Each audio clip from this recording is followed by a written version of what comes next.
1월 27일 아침 저희들에게 주시는 하나님 말씀 사사기 8장 18절로 21절까지 말씀입니다. 이에 그가 세바와 살문나에게 말하되 너희가 다볼에서 죽인 자들은 어떠한 사람들이더냐 하니 대답하되 그들이 너와 같아서 하나같이 왕자들의 모습과 같더라 하니라. 그가 이르되 그들은 내 형제들이며 내 어머니의 아들들이니라.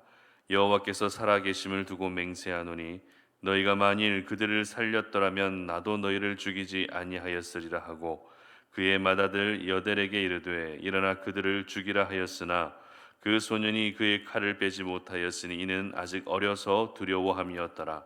세바와 살문나가 이르되 내가 일어나 우리를 치라 사람이 어떠하면 그의 힘도 그러하니라 하니 기드온이 일어나 세바와 살문나를 죽이고 그들의 낙타 목에 있던 초승달 장식들을 떼어서 가지니라. 아멘. 끝까지 흔들리면 안 된다라는 제목으로 오늘 말씀 전합니다. 우리 인생을 흔히 마라톤에 비유하죠. 마라톤은 100m, 200m를 달리는 단거리 육상 경기가 아닙니다. 무려 42.195km를 달려야 하는 장거리 육상입니다. 그래서 여러 육상 경기 중에서도 이 마라톤을 인간의 한계에 도전하는 종목으로 꼽기도 하죠. 그 긴 구간을 완주하기 위해서 가장 중요한 것은 페이스를 잘 유지해야 한다는 것입니다. 처음 스타트할 때만 모든 에너지를 들여서도 안 되고, 그리고 마지막 결승점을 앞둔 구간에서 모든 에너지를 들여서도 안 됩니다. 42.195km를 비슷한 속도로 계속 달릴 수 있도록 그렇게 체력 안배를 하는 것이 굉장히 중요하죠. 그렇게 페이스 유지를 해야만 완주할 수 있는 것입니다. 우리 인생도 역시 페이스 조절이 참 중요한 것 같습니다. 어떨 때는 힘을 내서 열심히 살아야 하는 순간도 있고 또 어떤 순간에는 조금 힘을 빼고 여유를 가지고 살아야 하는 그런 페이스 조절이 굉장히 중요한 것 같습니다. 그런데 잘 생각해 보게 되면 우리의 인생뿐만 아니라 우리의 신앙의 여정도 역시 이 마라톤과 비슷한 부분이 있는 것 같습니다. 다시 말해서 우리의 신앙은 단거리 육상 경기가 아니라는 거죠. 우리의 신앙은 단거리 경주가 아니라는 것입니다. 우리의 신앙생활은 오늘도 멀리 보고 또 오랫동안 달려야 하는 마라톤 경기처럼 장거리 경주가 바로 우리의 신앙의 여정인 것입니다. 그렇기 때문에 우리가 이 신앙의 여정을 달려가는 동안 신앙 안에서도 영적인 모습 안에서도 페이스 조절이 그렇게 중요한 것이죠. 저희들은 계속해서 기드온에 대한 말씀을 묵상하고 있습니다. 그런데 한 가지 안타까운 것은 오늘 본문부터 보여지고 있는 기드온의 모습이 그리 긍정적인 모습이 아니라는 것이죠. 부정적인 모습들로 가득 찬 기드온의 모습을 오늘 본문부터 계속해서 보게 되는데요. 처음 사사로 부름 받을 때만 해도 연약함도 많은 기드온이었습니다. 두려움도 많은 기드온이었습니다.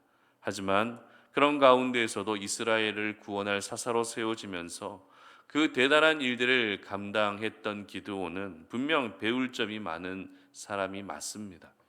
하지만 오늘 본문에서 보여지고 있는 기드온의 모습은 그 신앙의 중심이 하나님 중심에서 이제는 자기 감정 중심으로 옮겨지고 있는 것을 보게 되는 것이죠. 기드온은 미디안과의 전쟁에서 드디어 미디안의 두 왕이었던 세바와 살문나를 붙잡게 됩니다. 그리고 그들을 처단하기에 앞서서 한 가지를 질문합니다. 그 질문이 어떤 질문이었는가 하면 18절 말씀 보시기 바랍니다. 이에 그가 세바와 살문나에게 말하되 너희가 다볼에서 죽인 자들은 어떠한 사람이더냐 하니 대답하되 그들이 너와 같아서 하나같이 왕자들의 모습과 같더라 하더라. 자, 이 말씀을 통해서 우리가 알게 되는 것은 미디안의 왕들과 기드온 사이에 성경에는 기록되어 있지 않지만 지난날 어떤 일이 있었다라는 것을 알게 되는 것입니다. 그 어떤 일이란 무엇이었는가 하면 기드온의 형제들이 미디안의 두 왕들에게 죽임을 당했다는 것이죠. 정확하게 그 시기가 언제이고 또 어떻게 죽임을 당했는지를 기록하고 있지는 않지만 분명한 사실은 미디안의 왕들에게 기드온의 형제들이 죽음을 당했다는 것입니다. 그래서 기드온은 미디안의 두 왕들을 처단하기에 앞서서 이 질문을 통해서 자신의 형제들이 미디안의 왕들에게 죽임을 당했다라는 것을 확인하고 있었던 것이죠. 그렇다면 여러분에게 질문합니다. 기드온이 자신의 형제가 미디안의 왕들에게 죽임을 당했다는 이 사실이 갑자기 궁금해졌던 것일까요? 아니면 오랜 시간 동안 이 사실을 마음에 품고 있다가 지금 자신의 손에 미디안의 왕들이 잡혔기 때문에 그동안에 궁금했던 그 사실을 물어보고 있었던 것일까요? 바로 후자입니다. 기드온은 형제들에 대한 생각이 갑자기 난 것이 아닙니다. 갑자기 그 생각이 났기 때문에 질문한 것이 아니라 오랜 시간 동안 미디안 왕들을 향해 품고 있었던 그 분노의 감정을 이제야 표출하고 있었던 것입니다. 이 말을 바꾸어 표현하면 미디안의 왕들을 향한 분노가 지금까지 기드온의 마음 가운데 깊이 자리하고 있었다라는 것을 알게 되는 것이죠. 여러분, 기드온이 어떤 사람입니까? 아버지가 섬기던 바알과 아세라 우상을 목숨을 걸고 헐어버릴 정도로 하나님 말씀에 순종했던 사람입니다. 절대적인 열세 가운데에서도 300명의 용사들만을 이끌고 미디안 대군을 격파한 사람이 바로 기드온이었습니다. 그리고 허기지고 피곤한 가운데에서도 떡 한 덩이 지원을 받지도 않았지만 미디안의 두 왕을 사로잡은 사람이 바로 기드온이었다는 것입니다. 그런 기드온이 이제는 점점 하나님 중심에서 자기 감정 중심으로 그 신앙의 방향이 옮겨지고 있었던 것이죠. 자신의 형제들을 죽인 그 복수를 지금 미디안의 두 왕들에게 하고 있었다는 것입니다. 물론 복수가 나쁜 것은 아닙니다. 하지만 하나님의 사람으로 이스라엘을 구원했던 기드온이 이렇게 자기 감정에만 얽매여서 그렇게 복수를 일삼고 있다라는 것은 분명 아쉬운 모습이라 할 수 있는 것이죠. 뿐만 아닙니다. 오늘 본문의 21절의 기록을 한번 보시기 바랍니다. 21절입니다. 세바와 살문나가 이르되 네가 일어나 우리를 치라 사람이 어떠하면 그의 힘도 그러하니라 하니 기드온이 일어나 세바와 살문나를 죽이고 그들의 낙타목에 있던 초승달 장식들을 떼어서 가지니라. 자, 여러분, 이 말씀이 어떻게 받아들여지십니까? 이미 승리한 기드온입니다. 그리고 개인의 복수도 이미 끝난 상태입니다.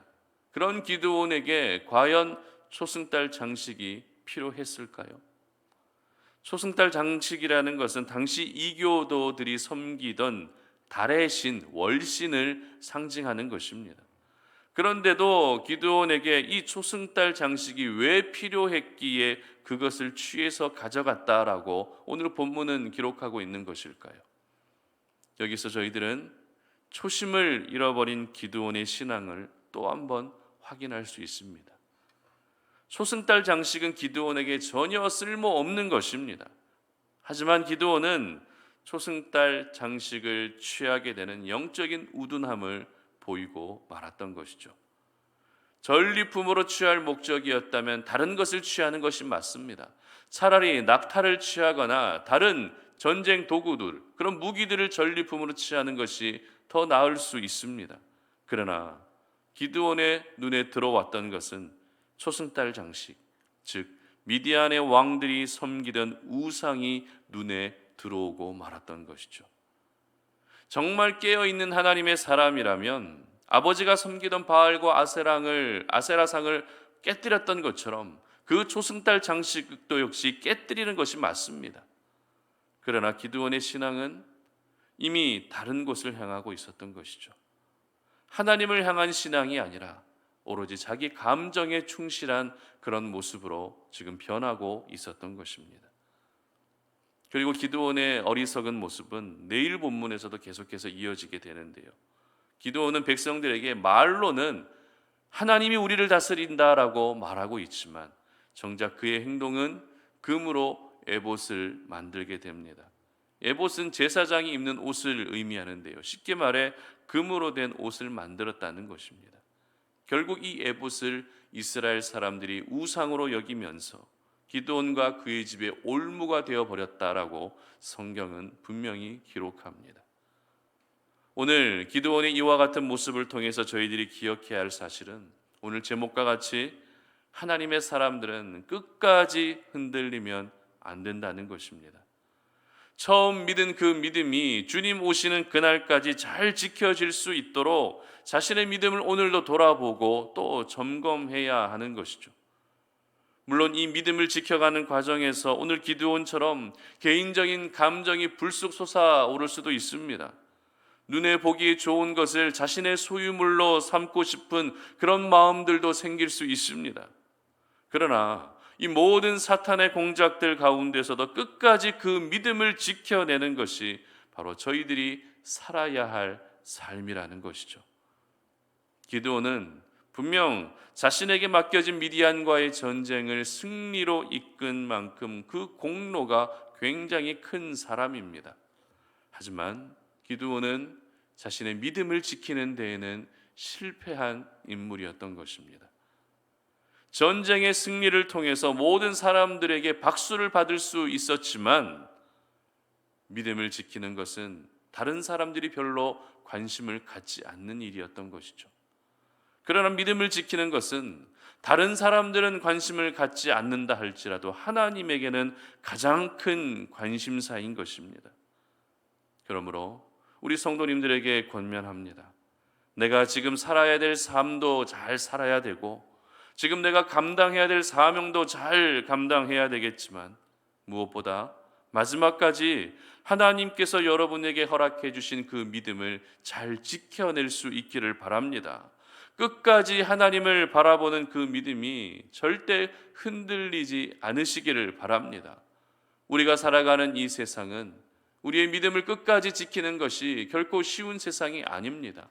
잠시라도 방심하면 그 믿음이 쉽게 흔들려 버리고 무너질 수밖에 없는 것이 바로 저희들이 살아가는 이 현실이라는 것이죠.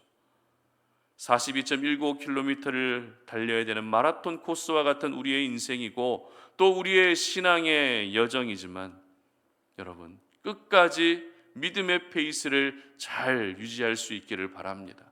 여러 가지 고난이 있고 사탄의 유혹도 있고 어려움도 있지만 끝까지 믿음의 페이스를 잘 유지하셔서 마지막에 아름다운 인생을 살 수 있는 저와 여러분들 되시기를 바랍니다.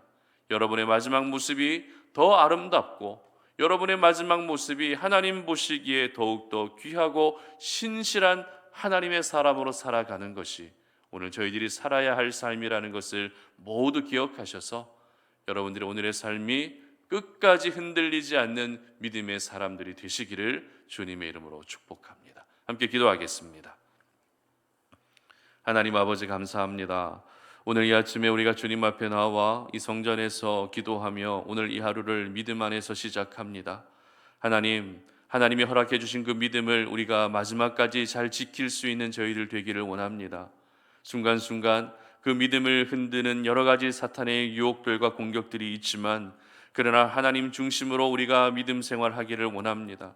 나의 감정이 우선이 아니라 하나님만을 바라볼 수 있는 우리의 믿음이 되게 하여 주시옵소서.